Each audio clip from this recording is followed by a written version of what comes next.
Hello, good morning. Durga Pal ma'am की class में आप सबका स्वागत है। Good morning, welcome back to Durga Pal ma'am's class. आज की इस वीडियो में हम पढ़ रहे हैं क्लास 1 सारंगी से 9th चैप्टर आलू की सड़क। किसकी सड़क? आलू की सड़क।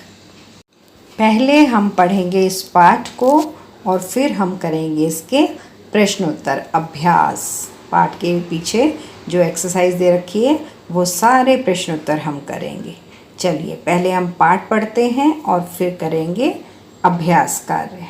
चलिए सभी लोग तैयार हो जाइए। एक भालू था, उसे नानी के घर दूर जाना था। एक कौन था? भालू था। उसे कहाँ जाना था? नानी के घर। उसकी नानी का घर कहाँ था?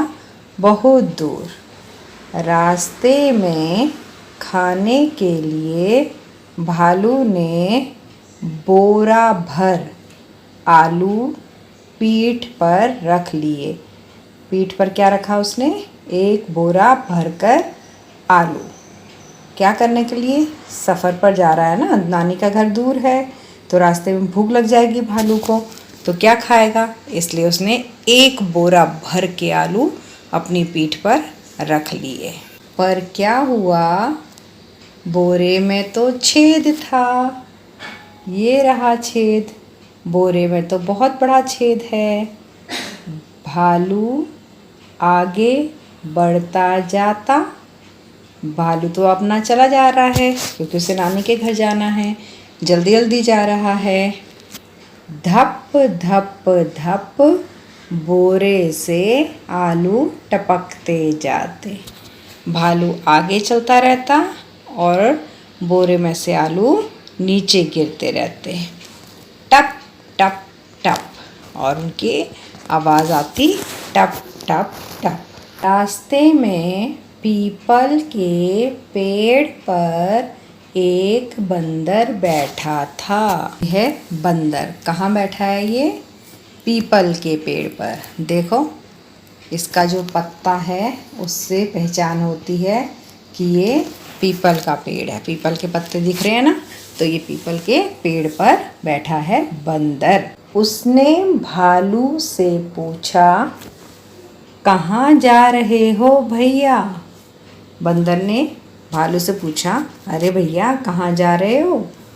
लेकिन उत्तर में बंदर ने बस धप टप धप टप धप टप ही सुना। लेकिन भालू ने उसको उत्तर नहीं दिया। भालू तो तेज तेज अपने रास्ते पर जा रहा था। बंदर ने क्या सुना? धप टप धप टप। जब बोरे में से आलू निकलता तो धप की आवाज़ आती, जब वो ज़मीन पर गिरता तो टप की आवाज़ आती। तो इस तरह से बंदर ने बस धप और टप ये दो आवाज़ें सुनी। उसने पेड़ से नीचे देखा। बंदर ने पेड़ से नीचे देखा। रास्ते में आलू पड़े हुए थे, तो उसे रास्ते में क्या दिखाई दिया? आलू पड़े हुए। यह देखकर बंदर मन ही मन बोला। तो जब उसने आलू पड़े हुए देखे तो बंदर अपने मन में क्या बोला? भालू चाहे ना बताए पर मैं पता लगा सकता हूँ। तो बंदर ने अपने मन में कहा कि भालू तुम मत बताओ मुझे, मैं पता लगा सकता हूँ कि तुम कहाँ जा रहे हो। वह खुश होकर पेड़ से नीचे उतरा। कैसे पता लगाएगा वो कहाँ जा रहा है? क्योंकि भालू की आलू की बोरी में से एक एक आलू नीचे टप टप गिरता जा रहा है। अब भालू जहाँ भी जाएगा आलू वहाँ गिरते रहेंगे, तो उस आलू से बंदर को रास्ता पता चल जाएगा कि भालू कहाँ जा रहा है। अब हम आ गए इसके अभ्यास में और पहला प्रश्न हमें दे रखा है बातचीत के लिए। बंदर ने कैसे पता लगाया कि भालू कहाँ जा रहा है? कैसे पता लगा बंदर को कि भालू कहाँ जा रहा है? भालू के आलू की बोरी में से आलू नीचे सड़क पर गिर रहे थे उन आलू को देखकर बंदर ने पता लगाया कि भालू कहाँ जा रहा है। दूसरा प्रश्न है, भालू ने बंदर को कोई उत्तर क्यों नहीं दिया होगा? भालू ने बंदर को उत्तर इसलिए नहीं दिया होगा क्योंकि वो अपनी नानी के घर जा रहा था और उसकी नानी का घर बहुत दूर था, इसलिए वो जल्दी जल्दी जा रहा था, तो उसने बंदर की आवाज़ को ध्यान से सुना ही नहीं। अगला प्रश्न है, यदि रास्ते में पानी होता तब धप्प की जगह क्या आवाज़ आती? अगर सड़क पर पानी होता और पानी में आलू गिरता तो धप्प की आवाज़ नहीं आती, छप्प की आवाज़ आती।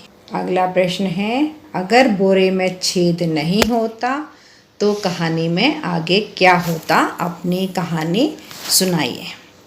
अगर बोरे में छेद नहीं होता तो भालू अपनी नानी के घर खूब सारे आलू लेकर पहुंचता और नानी इतने सारे आलू देखकर खुश हो जाती और वो भालू की अच्छी आवभगत करती। तब नानी और भालू मिल करके आलू खाते। प्रश्नों के मौखिक उत्तर मैंने आपको बताए। अगर आपको ये लिखने हैं तो अब मैं इनको लिख के समझाती हूँ आपको। यहाँ पर मैंने सारे प्रश्नों के उत्तर आपके लिए लिखकर तैयार कर दिए हैं। आलू की सड़क। बंदर ने कैसे पता लगाया होगा कि भालू कहाँ जा रहा है? रास्ते में पड़े हुए आलूओं को देखकर। भालू ने बंदर को कोई उत्तर क्यों नहीं दिया होगा? भालू नहीं चाहता था कि बंदर को ये पता चले कि वह कहाँ जा रहा है। यदि रास्ते में पानी होता तब धप्प की जगह क्या आवाज़ आती? पानी में छप्प की आवाज़ आती। अगर बोरे में छेद नहीं होता तो कहानी में आगे क्या होता? अपनी कहानी सुनाइए। एक सुहानी सुबह की बात है। भालू अपने नानी के घर जा रहा था। उसके हाथ में एक बड़ा बोरा था जिसमें बहुत से आलू भरे हुए थे। इस बार भालू ने बोरे की जांच कर ली थी। बोरा बिल्कुल मजबूत और बिना किसी छेद वाला था। रास्ते में एक चालाक बंदर बड़ी शरारत भरी निगाहों से भालू को देख रहा था। उसने देखा कि भालू बड़े ध्यान से चल रहा है, लेकिन इस बार कुछ अलग था। बोरा सुरक्षित था और कोई आलू गिर नहीं रहे थे। बंदर सोचने लगा, अरे अगर बोरा टूट गया होता तो मैं देख पाता कि भालू कहाँ जा रहा है, लेकिन अब मुझे पता नहीं चलेगा। भालू अपनी चाल में इतना व्यस्त था कि उसे बंदर की नज़र का कोई फर्क नहीं पड़ा। वह मुस्कुराते हुए चलता रहा और नानी के घर जल्दी पहुंच गया। नानी ने देखा कि भालू पूरा बोरा और सारे आलू सुरक्षित लाया है। वह बहुत खुश हुई और भालू को गले लगा लिया। वहीं बंदर दूर से सिर हिलाते हुए सोच रहा था, सावधानी बड़ी ताकत है। और इस तरह भालू ने सुरक्षित बोरे के कारण अपनी मेहनत का पूरा फल पाया और नानी के साथ स्वादिष्ट आलू का मज़ा लिया। इस कहानी से हमें क्या सीख मिली? छोटी छोटी सावधानियाँ बड़ी मुश्किलों और नुकसान से बचा सकती हैं।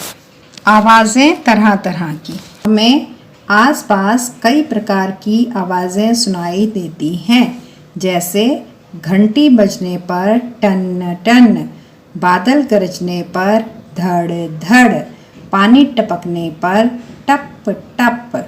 बताइए इन वस्तुओं की आवाज़ें कैसी होती हैं? कौन सी वस्तुओं की? नीचे जो दे रखी हैं। पानी में चलना। पानी में चलते हैं तो कैसी आवाज़ आती है? छप छप। छप छप की आवाज़ आती है। सूखे पत्तों पर चलते हैं तो कैसी आवाज़ आती है? चर चर, ये आवाज़ आती है। गुब्बारा फूटने की आवाज़ कैसी होती है? गुब्बारा फूटता है तो आवाज़ करता है फट। पानी में चलना कैसी आवाज़ आती है? छप छप। सूखे पत्तों पर चलना कैसे आवाज़ आएगी? चर चर। गुब्बारा फूटना कैसे आवाज़ आएगी? फट। बर्तनों का गिरना खन खन। बारिश की बूंदें जब गिरती हैं तो आवाज़ आती है टप टप। माँ जब बुलाती है तो क्या कहती है? ओ बेटा, ए बच्चे। तो ये आवाज़ें आती हैं। अब अगला प्रश्न है, सही उत्तर चुनकर लिखिए। बंदर कौन से पेड़ पर बैठा था? पीपल के पेड़ पर या बेर के पेड़ पर? वो बैठा था पीपल के पेड़ पर। तो यहाँ पर हम लिख देते हैं पीपल।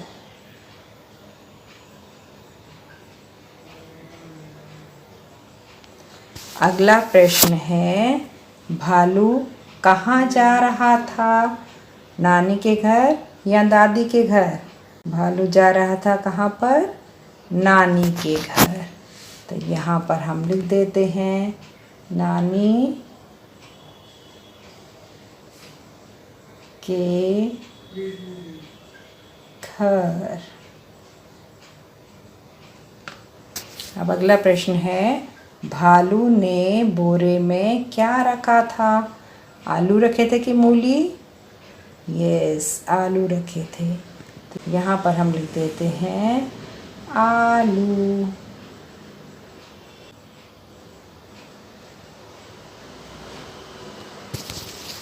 ये हमने कर लिया, सही उत्तर चुन लिए। अगला प्रश्न है, नीचे दिए गए चित्रों को वाक्यों के साथ जोड़िए। भालू ने बोरा भर आलू पीठ पर रख लिए। तो कौन से चित्र में पीठ पर रखे हैं भालू ने? इसके साथ जोड़ेंगे। यहाँ भालू अपनी पीठ पर आलू रख रहा है। अगला है, पीपल के पेड़ पर बंदर बैठा था। तो कौन से चित्र से जुड़ेगा पीपल के पेड़ पर बंदर? इस चित्र से जुड़ेगा। और अगला है, रास्ते में आलू पड़े हुए थे। तो ये जाएगा पहले चित्र से जुड़ने के लिए। यहाँ जुड़ गया ये। भालू ने बोरा भर आलू पीठ पर रख लिए, ये इसके साथ जुड़ेगा। पीपल के पेड़ पर बंदर बैठा था, ये इसके साथ जुड़ेगा। और रास्ते में आलू पड़े हुए थे, ये इसके साथ जुड़ेगा। अब है शब्दों का खेल। ब से शुरू होने वाले शब्दों को पहचानिए। ब से शुरू होने वाले, कहाँ से शुरू होने वाला शब्द? ब से। जो भी शब्द का पहला अक्षर ब होगा उन शब्दों को पहचानिए और अनुमान लगाकर पढ़िए और फिर उसे लिखिए।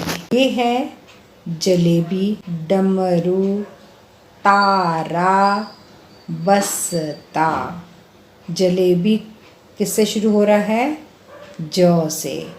डमरू किससे शुरू होता है? ड से। तारा किससे शुरू होता है? त से। और बस्ता किससे शुरू होता है? ब से। हमसे क्या पूछा गया था कि ब से शुरू होने वाला शब्द पहचानिए। तो कौन सा शब्द है ब से शुरू होने वाला? वो है बस्ता। ये ब से शुरू हो रहा है। अब हमें क्या करना है? इनके नाम नीचे लिखने हैं।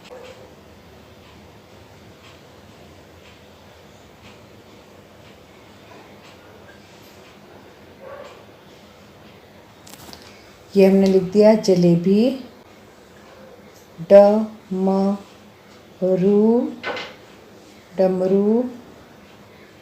तारा और ब से शुरू होने वाला बस्ता।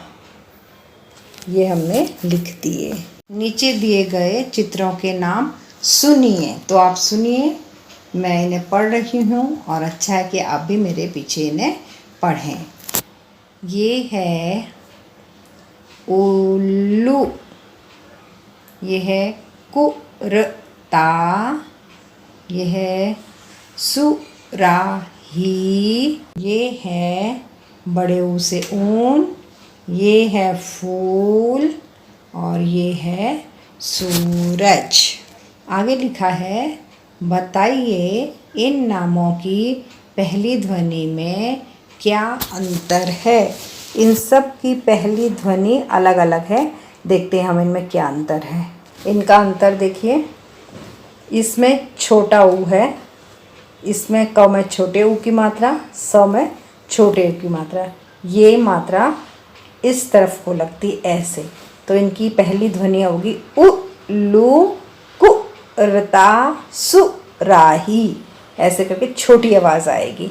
और इसमें बड़ा ऊ है, इसमें भी फ में बड़े ऊ की मात्रा है और यहाँ भी स में बड़े ऊ की मात्रा है, जो मात्रा ऐसे लगती है इसे कहते हैं बड़े ऊ की मात्रा। तो यहाँ पर हम पढ़ेंगे ऊन, फूल, सूरज।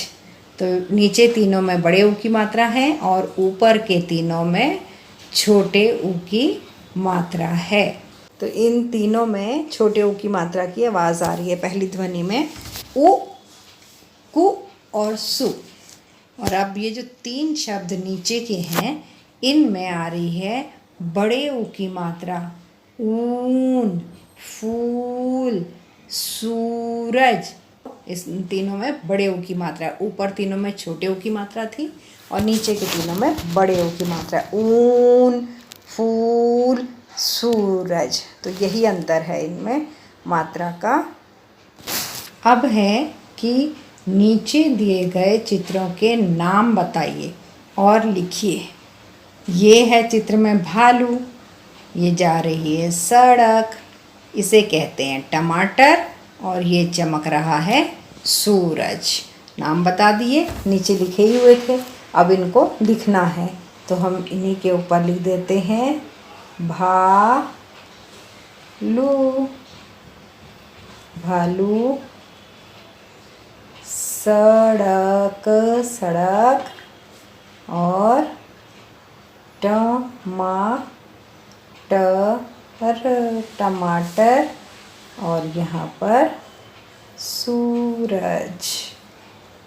ये हमने इनके नाम लिख दिए।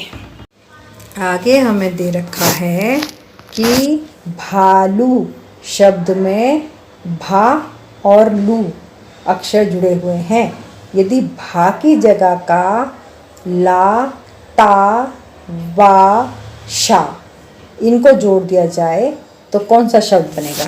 मतलब भालू में से भा को हटा दो और उसकी जगह पे का, ला, ता, बा, शा ये वाले अक्षर जोड़ दो तो फिर कौन सा नया शब्द बन जाएगा। इन्हें लिखिए और पढ़कर, इन्हें लिखिए और पढ़कर सुनाइए। यहाँ पर है का, अगर हम इस पे जोड़ेंगे तो ये क्या बनेगा, का लू, कालू बन गया। ला जोड़ा तो लालू बन गया।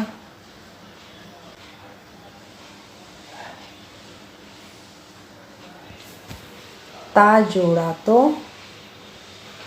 तालू बन गया। और बा जोड़ा तो बालू बन गया। और शा जोड़ा तो शालू बन गया। अब दे रखा है कि सबसे बड़े पत्ते में हरा रंग भरिए। कौन सा रंग भरना है, हरा रंग। और कौन सा है सबसे बड़ा वाला पत्ता, ये पत्ता सबसे छोटा है, ये पत्ता मंझले का आकार का है और ये पत्ता सबसे बड़ा है। तो सबसे बड़े पत्ते में हमें हरा रंग भरना है। आपके पास कलर्स होंगे तो आप अच्छे से भर सकते हैं। कलर ब्रश लेकर के इसे पूरा हरा कर दीजिए। ये भर दिया हमने इस पत्ते में हरा रंग। चीनू मीनू इना मीना डीका, ये है आपका क्लास 1 सारंगी से 9 चैप्टर आलू की सड़क पूरा पाठ कंप्लीट चैप्टर मैंने आपको स्टोरी भी सुना दी और उसके प्रश्न उत्तर भी करा दिए, लिखित भी करा दिए और मौखिक भी करा दिए। कैसा लगा आपको वीडियो? एक प्यारा सा कमेंट ज़रूर छोड़ना, ठीक है? और वीडियो को लाइक करना, शेयर करना अपने 2 दोस्तों के साथ। दुर्गा पाल मैम की क्लास में आज पहली बार आ रहे हो तो सब्सक्राइब किए बिना बिल्कुल नहीं जाना और बेल आइकन को भी दबा देना ताकि अगला वीडियो आपको तुरंत मिल जाए। अब हम चलते हैं, मिलेंगे अगली वीडियो में। तब तक के लिए tata, bye bye, love you all. Thanks for attending Durga Pal Ma'am's class. Please like, share, subscribe and don't forget to leave a lovely comment. Thank you.